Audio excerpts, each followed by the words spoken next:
Everybody is well and will be better. This is your brother and friend, Yeshaya Israel. And I want to say this in due respect, brothers and sisters. Everything in life is not easy. Certain things are difficult. Certain things are hard. Certain things, brothers and sisters, certain things are going to have to be examined and dealt with. One of the things that we are told to be is strong and courageous. Brothers and sisters, this goes for the males and the females. And in dealing in courage, it means in part that you may have to see what is not always pleasant. Deal with what is not always pleasant. And brothers and sisters, in dealing and being strong means don't be weak. Don't have a timid mind toward a matter. While it says, and we understand about being strong and courageous, of course we're not arrogant and belligerent. Arrogant and belligerent means that can't nobody tell you anything and you think that you're right regardless of anything. You understand? But what we want to point out is in being strong and courageous, it means you may have to look within self, because we are also told to take heed to yourself, which means that you need to self-evaluate. It doesn't mean that your decision of yourself is even the truth, because in being strong and courageous means that you may have to take the advice, the constructive criticism, the rebuke from somebody else. And you cannot pick who you are judged by, who you get rebuked by, brothers and sisters. That is something that may just come to you when you may not even expect it. You understand? So what are we caring to bring out? What are we caring to say for reference purposes? And statements such as, be strong and of good courage, and taking heed to oneself. What do we care to say concerning self-evaluation? What do we care to say when people go and dig deep within self to see X, Y, and Z? And at the same token, knowing that it says it is better to hear the rebuke of the wise than the song of a fool. What is the song of a fool? A person who is allowed to kowtow to another. You did nothing wrong. Everything is great. And people who have that mentality saying, I, whoever you may be, did nothing wrong, they're saying those kind of people have a narcissistic mindset, as opposed to maybe a courageous mindset that says, let me see what the next man or woman is saying. Maybe they see something that I don't see. And these things are important for reference matters and so on. I remember situations when people have told me about myself, even physically. I went to go to work, and when I went to be there at the job, I did not know that part of my pants leg in the uniform was stuck in my sock. Now, the person who thinks they do nothing wrong, he or she is perfect in everything, has no faults, cannot stand to be told, look at your pants leg is in your sock, you got to pull it up out of your sock. He or she is going to be okay with their pants leg in their sock throughout the course of the day, and you cannot tell him or her that there's something wrong with that particular case. Instead of saying, thank you, I appreciate it, they take it as if they need to be defensive. They take it as if you're trying to get on him or her, but such is not the case. They take it as if they should sit there and run in the corner, duck, dodge, and hide. You understand? But that's not being courageous. The next day, you might be more careful. Not that you were a bumbling idiot. Nobody said you was a bumbling idiot. You may be more careful about how your clothes look. You may be more careful about your appearance. But the people who self-evaluate themselves and deem themselves correct and can do no wrong and did no wrong and never are wrong will always have a reason that their pants leg is inside their sock, and will sit there and attempt to justify that matter. See, when you're dealing with that kind of matter, that is unhealthy. Another thing, not that I'm anybody's judge or certainly not a prophet, is as I'm getting older, and I've seen it for some time, not that it's about my vision, when a person can only say that they have a certain amount of age to themselves, that as if they accomplished something for breathing air that they do not pay for, and hold that, say, as a catalyst. I try not to always go, oh, you're talking about race ever so often and periodically, but when you read the Willie Lynch letter, How to Make a Slave, age is one of the first things that they used against, as it says, you pitch the old black male versus the young black male, and the old black female versus the young black female, and vice versa. So when you are of a certain age, young or old, and that is your standard, that is a problem. If the young person says, I need not understand that because of my age, and if an older person says, I need not understand you because of my age, it will bring forth a lack of understanding. And what do we know with that?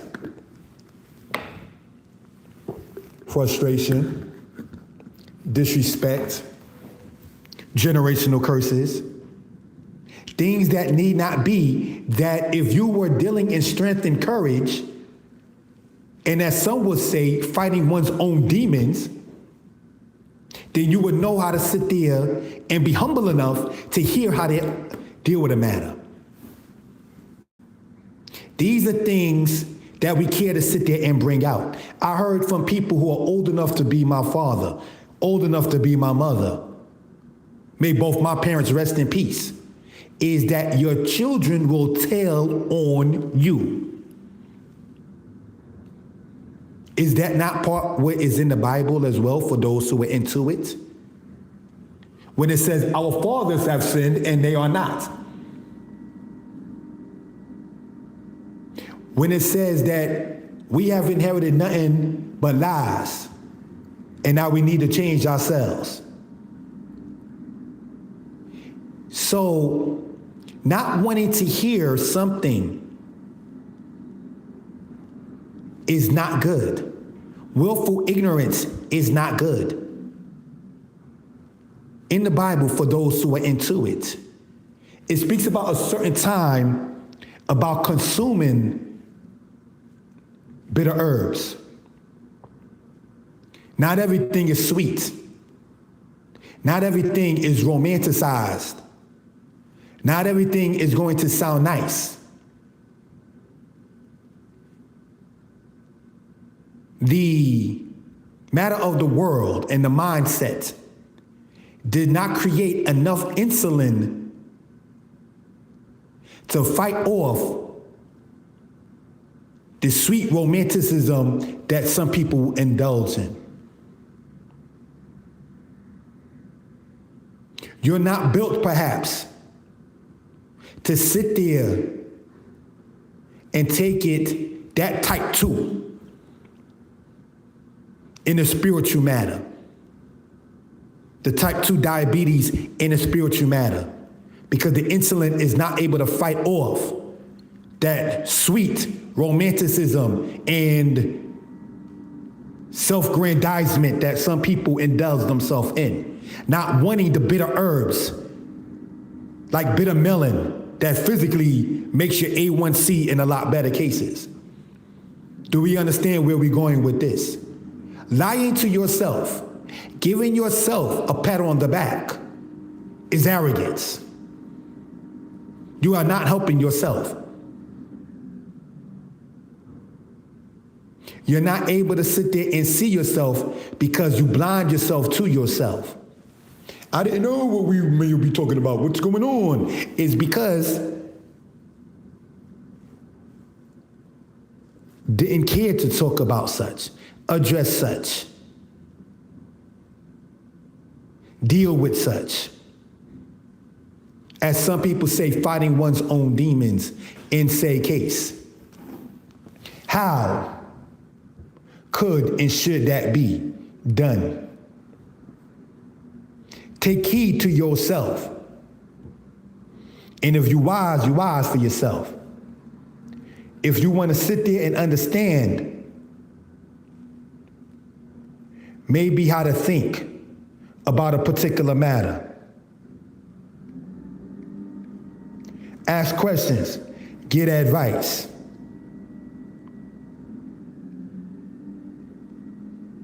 Be open to constructive criticism. Don't have the mindset, can't nobody tell me nothing.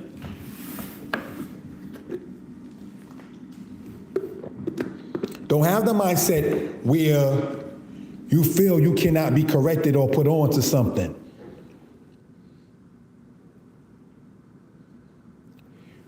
We should not, certainly as adults, feel that nobody could tell us anything. And being a kowtow mindset is like the opposite of being courageous. Being courageous does not mean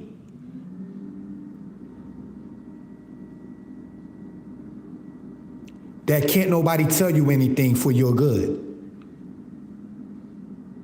This is something important in order to sit there and say and deal with.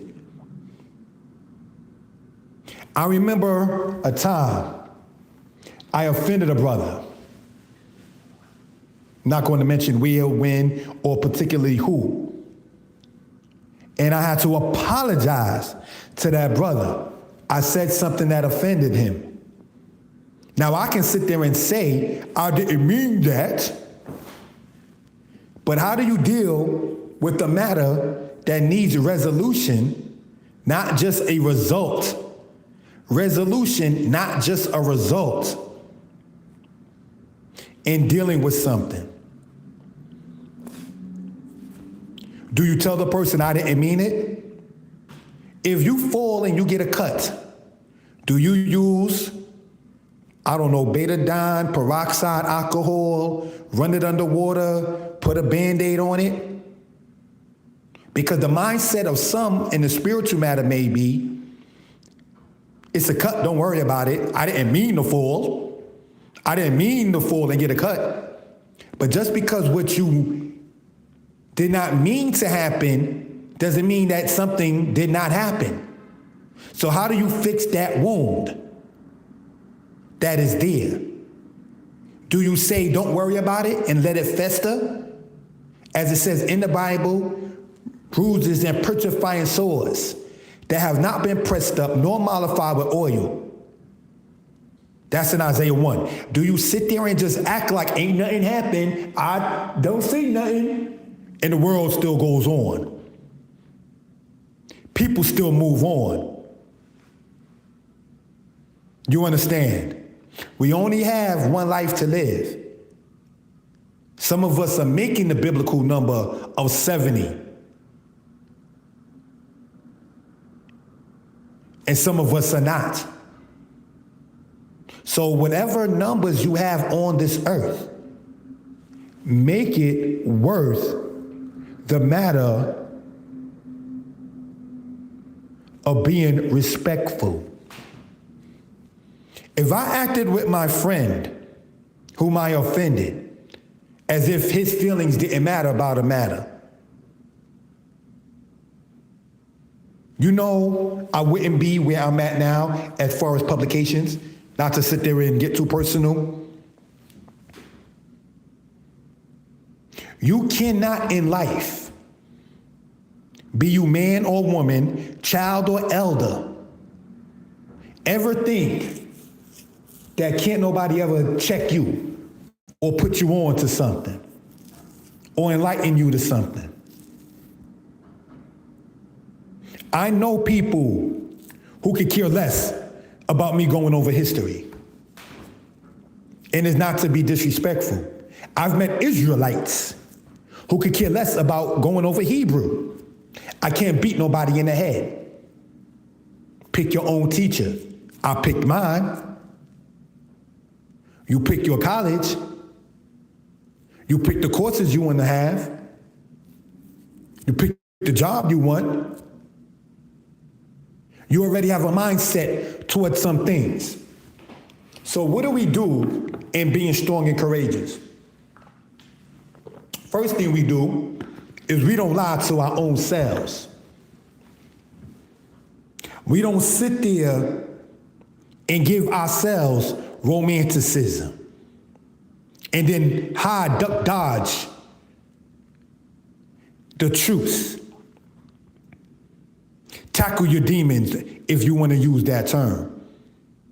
Deal with the matter at hand, whatever the matter is. Some people appear and want to come off as strong, lying to himself or herself, instead of dealing with the matter at hand, whatever the matter may be, whatever the situation may be. When a person is dealing with alcohol problems, substance abuse problems, he or she is going to have to sit there and deal with that.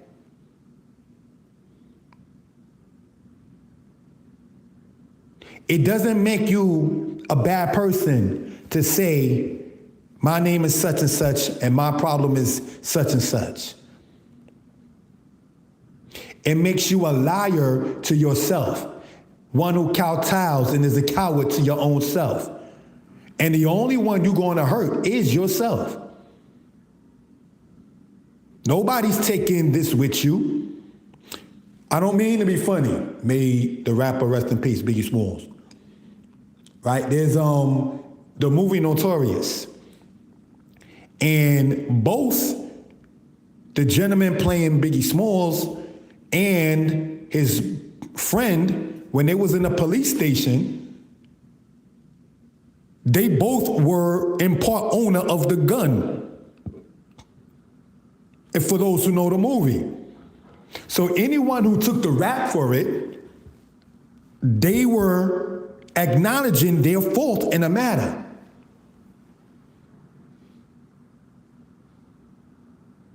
I forgot the other brother's name in there. So I'm saying, when you have to sit there and confront a matter, whatever it may be strong about it. Be courageous about it. Pick your battles. But if you got your own demons, which many people do, whatever it may be, handle that. Deal with that. Learn from that. And with that, peace. Hoping everybody is well and will be better. This comes to a close. Peace.